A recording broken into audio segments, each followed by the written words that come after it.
Oke, assalamualaikum warahmatullahi wabarakatuh. Jumpa lagi teman-teman analis syariah.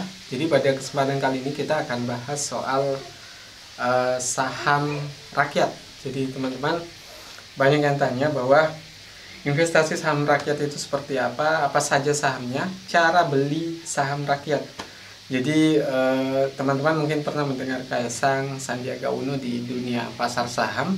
Tapi ya, yang akan kita bahas ini terkait soal saham-saham yang masuk kategori saham rakyat versi analis syariah. Jadi seperti apa ulasannya, ikuti terus videonya.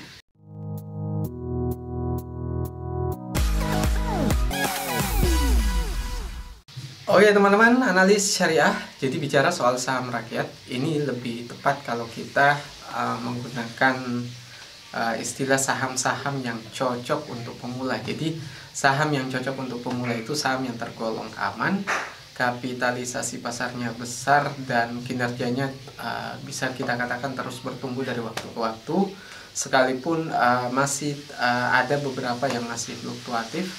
Jadi beberapa saham ini mungkin bisa jadi rujukan tambahan pertimbangan. Jadi teman-teman harus saya sampaikan bahwa yang saya sampaikan saat ini adalah tambahan pertimbangan, bukan rekomendasi mutlak. Kalau teman-teman menggunakan apa yang saya sampaikan ini sebagai rekomendasi, maka itu resiko yang harus ditanggung oleh teman-teman sendiri. Jadi ini hanya tambahan pertimbangan. Teman-teman bisa menolak kalau secara keilmuan teman-teman itu tidak sesuai dengan apa yang saya sampaikan. Teman-teman cari lagi saham lain yang lebih baik. Jadi intinya ini hanya sekedar tambahan informasi saja. Oke teman-teman, kita mulai dari yang pertama masuk kategori saham rakyat itu adalah Telkom Indonesia. Jadi dengan kode saham TLKM, saham Telkom ini pada saat pandemi ini dia turun sampai di bawah 3.000 bahkan. Sehingga sebenarnya kalau teman-teman masuk di harga 3.000-an untuk saham ini jauh lebih aman, jauh lebih baik. Dan untuk saham ini saya masuk kategori saham-saham yang cocok untuk middle term atau investasi saham jangka menengah. Saya belum bisa rekomendasi saham ini masuk jangka panjang karena kita melihat lagi dari sisi grafik pergerakan harga sahamnya itu tidak, landainya dari 10 tahun terakhir itu tidak bisa naik seperti ini teman-teman, landainya. Jadi kalau teman-teman masuk di saham ini pastikan bukan untuk jangka panjang. Jadi kalau teman-teman bisa masuk di harga 3.000-an itu jauh lebih baik, jauh lebih aman. Dan setelah pandemi saya yakin bahwa saham ini bisa naik lebih tinggi lagi karena ini pernah naik di harga 4.000 lebih, sehingga mungkin masih ada margin sekitar keuntungan sekitar 10-20% itu jauh lebih baik lagi, jauh lebih baik dibanding teman-teman masuk di saham yang masuk kategori saham gorengan yang resikonya jauh lebih besar. Nah kemudian kalau kita lihat dari sisi data valuasinya, jadi PBV saat ini untuk saham Telkom itu di 3,1 di harga 4.020. Kalau kita lihat PBV di harga ini masih tergolong wajar. Kalau teman-teman mau masuk, saya tidak rekomendasi masuk di harga ini, tapi kalau teman-teman bisa masuk di harga 3.000-an itu jauh lebih menarik. Dengan saat ini kalau kita lihat di kuartal 1 2022 perusahaan net income-nya masih naik dibanding tahun sebelumnya di kuartal yang sama, yaitu 6,1 triliun dengan earning per share itu 61 dibanding tahun sebelumnya itu 60 rupiah per saham. Jadi kalau kita lihat sebenarnya tidak ada peningkatan yang signifikan, sehingga masuk di saham ini sebenarnya tidak cocok untuk jangka panjang teman-teman. Oke, selanjutnya kita bahas review singkat untuk saham BRIS. Ini adalah saham BSI.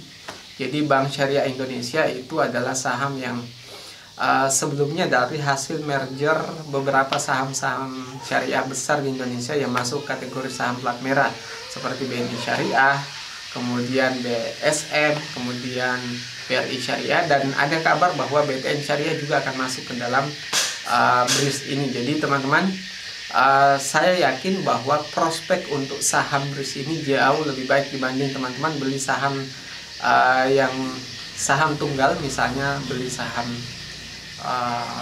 misalnya saham BCA Syariah misalnya, kalau misalnya sudah listing ya. Tapi kalau teman-teman masuk di saham BRIS, ini saya yakin bahwa yang namanya saham finansial itu dari waktu ke waktu akan naik terus selama manajemennya terus jalan. Jadi karena yang namanya aset perbankan itu tidak mungkin akan turun kalau perusahaannya dikelola dengan baik. Terlebih karena BRIS ini juga punya target global, bukan cuma target lokal. Sehingga teman-teman kalau punya impian punya saham yang nantinya akan tumbuh terus dari waktu ke waktu, maka salah satunya adalah BRIS. Tapi kita akan lihat kalau teman-teman kita lihat di beberapa bulan berikut ini, beberapa bulan terakhir, kita lihat di harga 1.800 itu kemudian turun di 1.400-an, sehingga teman-teman sebenarnya kalau masuk di saham ini masih tergolong aman. Hanya saja kita antisipasi kalau dia turun di bawah 1.000. Tapi kalau mau menabung itu bisa mulai saat ini dengan catatan teman-teman, jangan gunakan dana sekaligus dan bagi investasi teman-teman di beberapa saham. Jadi ini informasi penting buat teman-teman yang baru investasi saham. Jangan menaruh uang Anda di satu saham dan jangan membeli saham secara sekaligus. Misalnya punya uang 100 juta, teman-teman bagi 3 uang tersebut, masuk 30 juta dulu. Kalau misalnya sahamnya turun, masuk lagi 30 juta. Kalau turun ataupun naik, tetap masuk di sisa uang yang teman-teman miliki. Jadi teman-teman akan dapat harga tengahnya nantinya. Oke, kalau kita lihat dari sisi valuasinya, BRIS ini memang tergolong tinggi dibanding awal-awal sebelum merger. Sekarang itu valuasinya dengan PBV 2,3 di harga 1.445 dengan nilai buku Rp638 per lembar. Jadi kalau kita lihat sebenarnya masih wajar untuk saham besar sekelas BRIS ini dihargai dengan 2,3. Karena kalau kita lihat di tahun sebelumnya di kuartal yang sama 2001 kuartal 1 itu PBV-nya sampai 4,1 di harga 2.290. Jadi teman-teman sebenarnya BRIS saat ini lagi turun. Tapi kalaupun masuk mau beli saham ini, pastikan untuk tetap berhati-hati. Lihat kondisi indeks harga saham gabungan.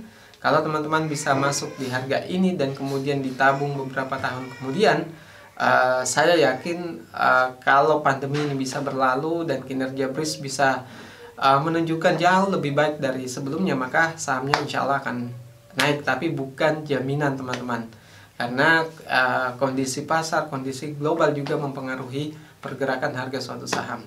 Oke, kita masuk di saham selanjutnya. Ini ada saham ASI, jadi saham Astra. Jadi teman-teman sebenarnya saham Astra pada saat pandemi ini dihargai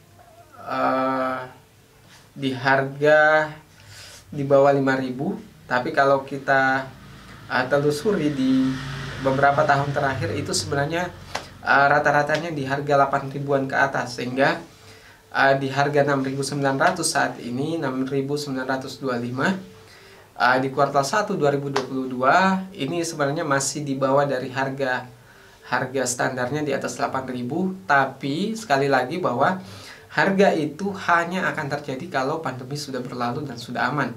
Dan kalau teman-teman masuk di harga sekarang, saya kira masih resikonya masih ada, sehingga saya lebih menyarankan untuk Astra ini wait and see dulu, jangan masuk dulu.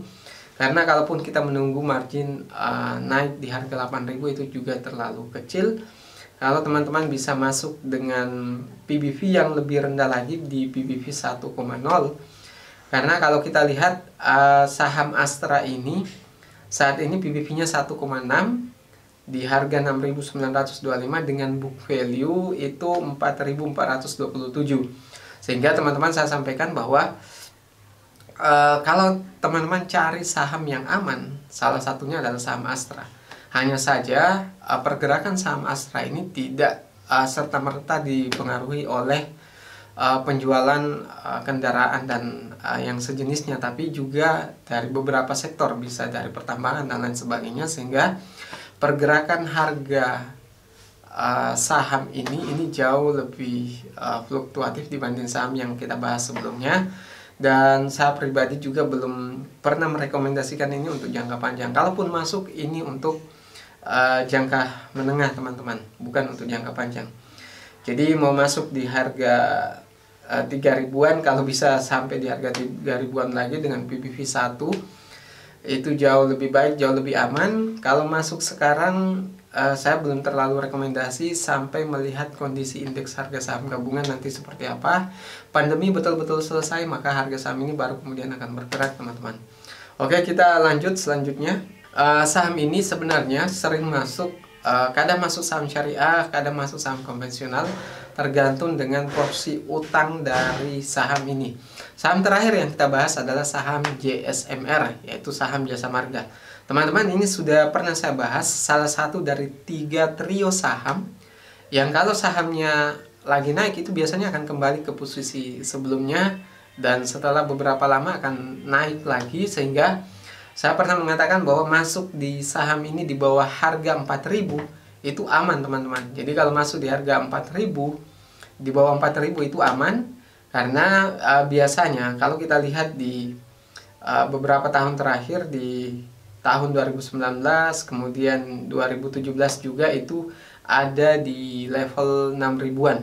Jadi teman-teman masuk di saham ini kalau betul-betul mau sabar, itu insya Allah mudah cuannya, karena biasanya dihargai di bawah 4.000 itu jauh lebih aman, dan potensi untuk naik ke harga 6.000 itu juga sangat mungkin selama pandemi ini sudah berakhir. Jadi sekali lagi bahwa pergerakan saham itu hanya akan bergerak maksimal itu kalau kondisi global, kondisi domestik itu juga memungkinkan untuk kondisi domestik juga memungkinkan untuk pergerakan saham bergerak lebih baik lagi. Jadi teman-teman, saran saya sebelum menutup video ini, apapun investasi Anda, pastikan untuk tidak menaruh dalam satu keranjang, share, bagi ke beberapa instrumen investasi. Dan kalaupun teman-teman mau fokus ke saham, jangan pernah membeli satu saham saja, tapi pastikan untuk membagi dengan beberapa saham. Jadi itu yang bisa saya sampaikan teman-teman. Kalau ada pertanyaan terkait ini, jangan lupa komentar di bawah. Dan kalau suka video ini, jangan lupa share ke berbagai sosial media. Sekian dari saya. Assalamualaikum warahmatullahi wabarakatuh.